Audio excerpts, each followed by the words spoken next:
पिछले हफ्ते के एंड में ये खबर आई कि अमेरिका ने पाकिस्तान को जो उसने F-16 लड़ाकू विमान दे रखे हैं उसके अपग्रेड और मेंटेनेंस का एक पैकेज अप्रूव कर दिया है। इस पैकेज की टोटल वैल्यू $686 मिलियन है और ये कई साल से निगोशिएशन में थी। कुछ साल पहले ये अटक गई थी, लेकिन अब इसकी अप्रूवल मिल गई है। कैसे पता चलता है अप्रूवल मिल गई है? क्योंकि जो डिपार्टमेंट ऑफ डिफेंस है अमेरिका का, उसका जो वो ऑर्गेनाइजेशन जो इस पैकेज को इम्प्लीमेंट करेगा, वो 30 दिन का मोहलत देता है कांग्रेस को, यानी वहाँ के पार्लियामेंट को, कि वो इस पे अगर उनको कुछ प्रॉब्लम है, अगर उनको कोई विरोध करना है, कुछ भी करना है, तो वो इस पे कर सकते हैं। 30 दिन की म्याद गुजरने के बाद ये प्रोग्राम एनफोर्स हो जाएगा। 3 दिसंबर को ये लेटर जो है वो भेजा है इस ऑर्गेनाइजेशन ने कांग्रेस को और कहा है कि आपको अगर कोई प्रॉब्लम है, अगर आप में कोई शिकवा शिकायत है, तो आप इसमें हमें बता सकते हैं। अब इसके बाद कई तरह की कमेंट्रीज़ जो हैं वो आ रही हैं इंडिया में। ऑफ कोर्स बहुत सारी कमेंट्रीज़, वो अंग्रेज़ी में हम जिसको बोलते हैं कोप वाली कमेंट्री है, यानी अगेन वो दुश्मन की कैपेबिलिटी बढ़ रही है, इसको मानने को तैयार नहीं है। और यानी आपको वार्म फज़ी फीलिंग लाने के लिए, क्रिसमस और न्यू ईयर का टाइम भी हो गया, तो वार्म फज़ी फीलिंग का टाइम है, तो आपको कहेंगे कि नहीं नहीं ये कोई इंपॉर्टेंट नहीं है, इससे कोई फ़ायदा नहीं होगा। ऐसे भी कमेंट्री कहीं पर पड़ी कि अमेरिका ने तो ठग लिया है, सबसे एडवांस्ड वाला उनको दिया नहीं। ये सारी चीज़ें जो हैं उसको एक तरफ रख दीजिए। ये वो लोग हैं जिनको ना अपनी जानकारी है ना दुश्मनों की जानकारी है, और यही रीज़न है कि फिर ये रोते फिरते हैं। हम आज आपके पास इसको ब्रेक डाउन करेंगे, इस पूरे पैकेज को, और आपको समझाएंगे कि ये क्या पाकिस्तान को दिया है अमेरिका ने और ये क्यों ख़तरनाक भारत के लिए साबित हो सकता है। जो रियल फाइटर्स हैं, जो रियल फौजी हैं, वो जाहिर है कि इसको लेके परेशान हैं, सख्ते में हैं। जिन्हें कीबोर्ड पे लड़ना है, जिनको रास्ते में सिर्फ झंडे लहराने हैं, वो आपको कहेंगे कि ये कोई बहुत बड़ा मसला नहीं है, यानी दुश्मन को कमतर आंकने की कोशिश करेंगे। सुनसो ने कहा था कमतर ना आंकिए।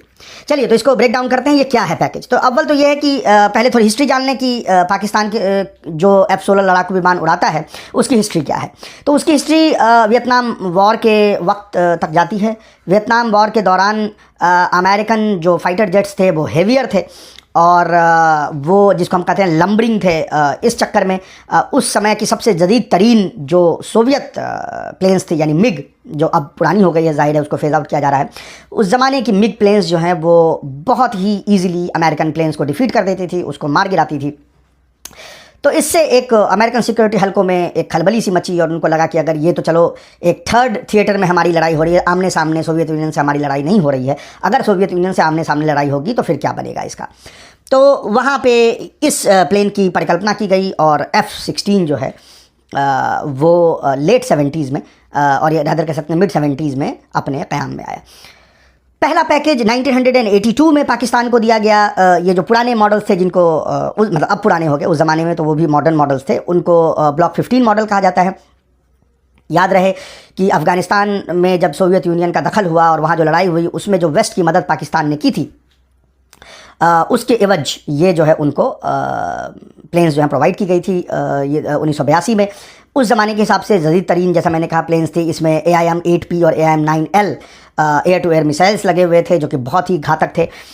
इनको ब्लॉक 15 मॉडल कहा जाता था। फिर सेकंड जो ब्लॉक है वो 9/11 के बाद, जब अमेरिका ने अपना global war on terror GWOT शुरू किया और मुशर्रफ के नेतृत्व में पाकिस्तान ने जब उनका साथ देना शुरू किया उसमें, तो सेकंड यानी खेमा जो है, सेकंड यानी एसेट्स जो हैं वो उनको प्रोवाइड की गई। इसको 52+ मॉडल कहते थे और ये उससे भी, यानी जो 82 में मॉडल्स मिले थे उससे ज़्यादा मॉडर्नाइज थे, जैसा कि आप अंदाज़ा लगा सकते हैं।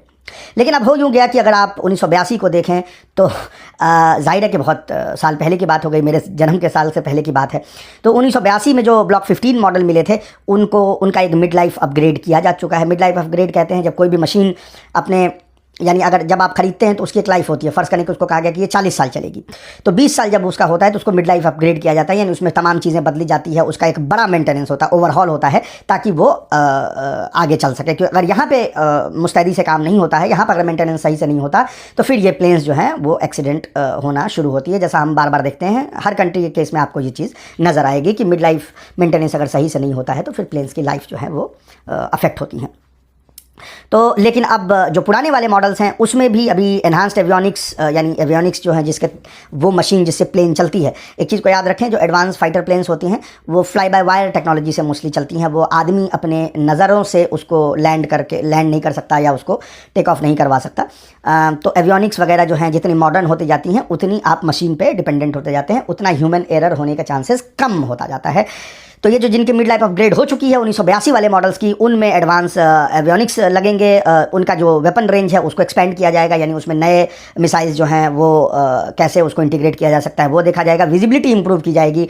यहाँ विजिबिलिटी से मतलब सिर्फ आंख से देखने से नहीं है, विजिबिलिटी कहने का मतलब कि रडार पे क्या क्या चीज़ें आपको नज़र आ रही है उसको कैपेबिलिटी को इंप्रूव किया जाएगा। तो इससे क्या होगा कि विजिबिलिटी तो इंप्रूव होगी, सर्वाइबिलिटी भी इंप्रूव होगी इस प्लेन की, यानी उसको मार गिराना जो है वो मुश्किल होता जाएगा और इसकी लाइफ फर्दर कम से कम 15 साल तक एक्सटेंड हो जाएगी।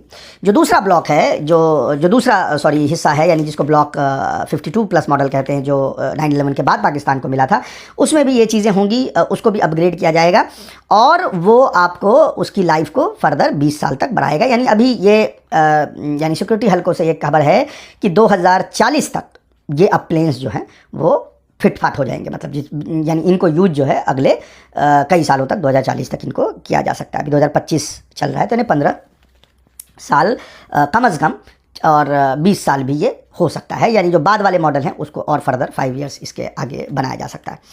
अच्छा, इसमें क्या है, मेजर काम क्या होगा? अगर आप पैकेज को देखें तो इसमें मेजर काम क्या होगा? रिफर्बिश किया जाएगा एवियोनिक्स को, जैसा मैंने आपको बताया। सिक्योर कम्युनिकेशन यानी जो सिक्योर कम्युनिकेशन नेटवर्क है, यानी प्लेन का एक दूसरे से आपस से बात करना, उनका ग्राउंड से बात करना, उनका यूनिट से कंट्रोल से बात करना, वो जो नेटवर्क है उसको फर्दर इंटीग्रेट किया जाएगा, उसको फर्दर सिक्योर करके इस पूरे सिस्टम को उसमें इंटीग्रेट करने की बात हो रही है।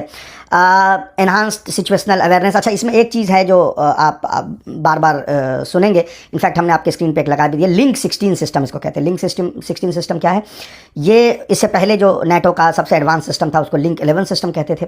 उसके बाद उन्होंने 2 और फर्दर सिस्टम बनाए हैं, लिंक 16 और लिंक 22। कुछ इंडियन मीडिया आपको ये कहती हुई नजर आएगी कि हाँ उनको सबसे मॉडर्न वाला ना लिंक 22 नहीं दिया, उनको ठग लिया। ये सब बेवकूफ़ाना बात है। लिंक 16, लिंक 11 जो अभी प्लेन्स यूज कर रही हैं पाकिस्तान में, उससे मेजर इंप्रूवमेंट है। अगेन दुश्मन को जानेंगे तभी उससे लड़ पाएंगे। ये लिंक 22 नहीं दिया और उससे कोई मतलब नहीं है। लिंक 16 उसको बहुत ही ज़्यादा कैपेबल कर रहा है, एग्जिस्टिंग उसकी जो कैपेबिलिटी है उसको कई गुना ज़्यादा बढ़ा रहा है। तो ये लिंक 16 सिस्टम क्या होती है? बेसिकली क्या होता है कि कम्युनिकेशन सिस्टम है जिससे कि सिचुएशनल अवेयरनेस पायलट की जो है ज़्यादा होती है और वो रियल टाइम में उसको डेटा मिलता रहता है। यानी फ़र्ज़ करें कि आपकी ग्राउंड यूनिट कोई चीज़ देख रही है, उसके पास एक टैक्टिकल पिक्चर है, आपका कमांड कंट्रोल जो है उसके पास एक टैक्टिकल पिक्चर है और जो पायलट है उसके पास एक टैक्टिकल पिक्चर है। तो इन सारे इन्फॉर्मेशन को एक दूसरे को पास करने से क्या होता है कि डिफरेंट टैक्टिकल सिचुएशनल अवेयरनेस को आप एक साथ मिलाकर एक ऑपरेशनल अवेयरनेस को बढ़ाते हैं। यानी आपको जैसे फ़र्ज़ करें कि ग्राउंड यूनिट को लग रहा है कि कोई प्लेन कहीं से आ रही है, दूसरी तरफ से आ रही है, या एनिमी का कोई जो सरफेस टू एयर मिसाइल, वो अगर मिसाइल है सरफेस टू एयर कहीं दूसरी तरफ उसकी कोई पोजीशन जो है उनको पता चली है, तो तुरंत आपको इन्फॉर्मेशन प्रोवाइड किया जाएगा। यानी basically in ground units, command and control और पायलट के दरमियान में रियल टाइम डेटा ट्रांसफ़र होगा। दूसरा ये कि पिछली जो टेक्नोलॉजी थी उससे इस टेक्नोलॉजी में एक इजाफा ये है कि ये ज़्यादा एडवांस्ड है, इसको इलेक्ट्रॉनिक वॉरफेयर से तोड़ना भी ज़्यादा मुश्किल है पिछले यानी लिंक 11 जो इसमें लगा हुआ था वो। हाँ, लिंक 22 जो सबसे जदीद तरीन है और जिसको अमेरिका जो है वो कुछ ही कंट्रीज़ को उन्होंने सप्लाई की है, वो इसको और फर्दर एनहांस करता है। वो जैसे लिंक 16 जो है वो सिविलियन फ्रिक्वेंसी यूज करती है, वो बिल्कुल ही मिलिट्री फ्रिक्वेंसी यूज करता है, यानी उसको इलेक्ट्रॉनिक वॉरफेयर से जैम करना और मुश्किल हो जाएगा। लेकिन इसका मतलब ये नहीं कि लिंक 16 जिसमें लगी हुई है उसको बड़ी आसानी से आपको जैम कर सकते हैं, बहुत मुश्किल है। लिंक 11 को ही जैम करना मुश्किल था, तो लिंक 16 ये हमारे लिए खतरे की बात है, भारतीय एयरफोर्स के लिए खतरे की बात है। दूसरा ये कि लिंक 22 जो टेक्नोलॉजी है उसकी यूज तब होती है जब आप हज़ारों किलोमीटर दूर के ऑपरेशंस कर रहे हैं। भारत पाकिस्तान के केस में याद रखें कि हमारे डिस्टेंसेस बहुत ज़्यादा नहीं हैं, यहाँ पे लिंक 16 बहुत इफेक्टिवली काम कर सकता है। ये हमारे लिए खतरे का सबब है, इसको समझने की बहुत ज़रूरत है। ये जो कोप आर्टिकल्स होते हैं उस पर ना जाएं। अच्छा, और क्या करता है ये कि जैसा मैंने कहा डेटा शेयरिंग रियल टाइम है, यानी उसी समय अगर ग्राउंड यूनिट ने आपका कुछ देखा या कमांड कंट्रोल को कोई इन्फॉर्मेशन पहुंचानी है तो वो उसी समय आपको पहुंचा देगी। अच्छा, इससे क्या होता है कि इम्प्रूव्ड कोऑर्डिनेशन होता है। ये जो जिसको हम कहते हैं ना कि कॉम्प्लेक्स ऑपरेशनल थिएटर है, 50-50 प्लेन एक दूसरे को टारगेट कर रही हैं, उसमें ये कोऑर्डिनेशन को फर्दर इम्प्रूव करता है। याद रखें, लिंक 16 जो है वो लाइन ऑफ साइट कम्युनिकेशन के लिए होता है, link 22 beyond line of site communication के लिए है। तो जाहिर है लिंक 22 बहुत एडवांस्ड है, लेकिन हमें यहाँ देखना होगा कि ज़रूरत किसकी है। यानी अगर भारत पाकिस्तान में लाइन ऑफ साइट वाला जो यानी हम अगर डॉग फाइट कर रहे हैं या हम एनिमी को टारगेट कर रहे हैं, तो हमारे यहाँ लाइन ऑफ साइट जो कम्युनिकेशन है वो ज़्यादा इंपॉर्टेंट होती है। तो उसमें लिंक 16 जो है वो पाकिस्तान को एक बहुत बड़ा शॉट इन द आर्म, जिसको हम कहते हैं अंग्रेज़ी में, वो प्रोवाइड कर रहा है। ये हमारे लिए अच्छी खबर नहीं है। और इसमें क्या दिया गया है, इसमें MK82 inert 500 pound general purpose bomb दिए गए हैं। यानी ये बॉम्ब जो है खाली होते हैं, इसमें सीमेंट वगैरह भरा होता है। ये बेसिकली प्रैक्टिस के लिए होता है कि आप प्रैक्टिस कर सके कि आप ये बॉम्ब फेंक सकते हैं। अगर इसका इंटीग्रेशन उसमें हो जाता है, जब प्रैक्टिस कंप्लीट हो जाती है, तो जिन देशों के पास अपने बॉम्ब हैं वो अगर इसी यानी उसके स्पेसिफिकेशन इसी बॉम्ब की तरह हैं, तो उन प्लेन्स पे अपने बॉम्ब आप यूज़ कर सकते हैं। तो इसमें वो भी यानी वो प्रैक्टिस वाले बॉम्ब जो है, खाली बॉम्ब जो है वो दिए गए हैं। और इसीलिए अमेरिका ने ये पहले ही यानी भारत के रिएक्शन रद्द-ए-अमल को मद्देनज़र रखते हुए अमेरिका ने पहले ही ये बात कही कि इससे बैलेंस ऑफ पावर जो है वो रीजन का नहीं जो है डिस्टर्ब होगा, क्योंकि कोई ऑफेंसिव वेपन्स जो हैं इसमें इस पैकेज के अंतर्गत नहीं दिए गए हैं। जो पहले से चीज़ें प्रोवाइड की गई थी, इसका एक हिस्सा अभी फरवरी मार्च महीने में हो गया था, जिसमें 397 मिलियन का एक पैकेज जो है वो मेंटेनेंस पैकेज जो है वो ऑलरेडी जो है वो ऑनगोइंग है इवन एज वी स्पीक। और 120 advance medium range air to air missiles AMR जो है वो पाकिस्तान को प्रोवाइड की गई है। लेकिन इसको लेके भारत का अभी तक बहुत ओपन रद्द-ए-अमल नहीं आया है। जाहिर है कि अलग अलग हलकों से इसको लेके विरोध जो है वो देखना पड़ रहा है।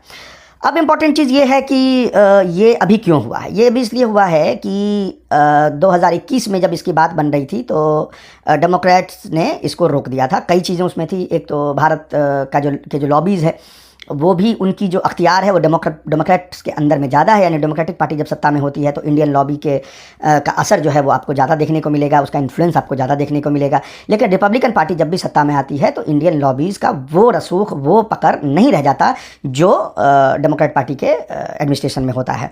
और डोनाल्ड ट्रंप के केस में और भी ये डिफरेंट हो जाता है, क्योंकि डोनाल्ड ट्रंप मर्क्यूरियल हैं, खुद से डिसीजन लेते हैं। अगर उनको कोई चीज़ पसंद आ गई तो फिर वो बहुत ज़्यादा लॉबी इधर उधर नहीं देखते हैं। और हमने देखा पिछले कई महीनों से पाकिस्तान का चार्म ऑफेंसिव जो उनको लेके था, उसमें कई चीज़ें हुई हैं। जैसा मैंने कहा, वो चाहे वो गज़ा को लेके हो या इनफैक्ट वो क्रिटिकल मिनरल को लेके पाकिस्तान ने बहुत एश्योर किया है, वो उस पर हम पहले भी बात कर चुके हैं। तो ये कुछ चीज़ें हैं जिसको लेकर पाकिस्तान का इन्फ्लुएंस डोनाल्ड ट्रंप पे बढ़ा है। तो जाहिर है कि टॉप डाउन चीज़ें हो रही हैं तो वो ये डिफेंस सेक्टर में भी, इकोसिस्टम में भी आपको नज़र आ रहा है। लेकिन एक और चीज़ है, अमेरिका इस्लामिक स्टेट को लेके बहुत ज़्यादा परेशान है। अलकायदा से परेशान नहीं है, क्योंकि अलकायदा से दोस्ती हो गई है और उनके नेता को तो प्रेसिडेंट ही बनाए हुए हैं, उस पर से प्रतिबंध ही हटाए हुए हैं। लेकिन अलकायदा के वो एलिमेंट जिनको ये लगता था कि इन्होंने धोखाधड़ी की है और अमेरिका के साथ अलकायदा मिल गई है, वो इस्लामिक स्टेट में शामिल हो गए हैं। और इस्लामिक स्टेट से अमेरिका को काफ़ी डर है।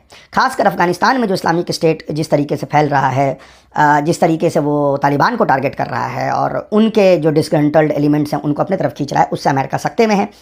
तो पाकिस्तान के साथ पर्दे के पीछे बहुत ज़्यादा कोऑर्डिनेशन अमेरिका की इस्लामिक स्टेट और उससे जुड़े लोगों को लेके भी हो रही है। अभी कुछ ही महीने पहले जो इस एरिया के सबसे बड़े जर्नैल थे अमेरिका के, उन्होंने वहाँ के पार्लियामेंट में एक बयान दिया जिसमें उसने कहा कि पाकिस्तान हमारे साथ उसके एक्सेलेंट रिलेशनशिप हैं काउंटर टेररिज्म ऑपरेशंस में, और इस तरह के कई आतंकवादियों को पाकिस्तान ने अपने लेवल पे बिना हमारी मदद से गिरफ्तार करके या अफ़गानिस्तान से उसको खींच के लाके हमें सुपुर्द किया है।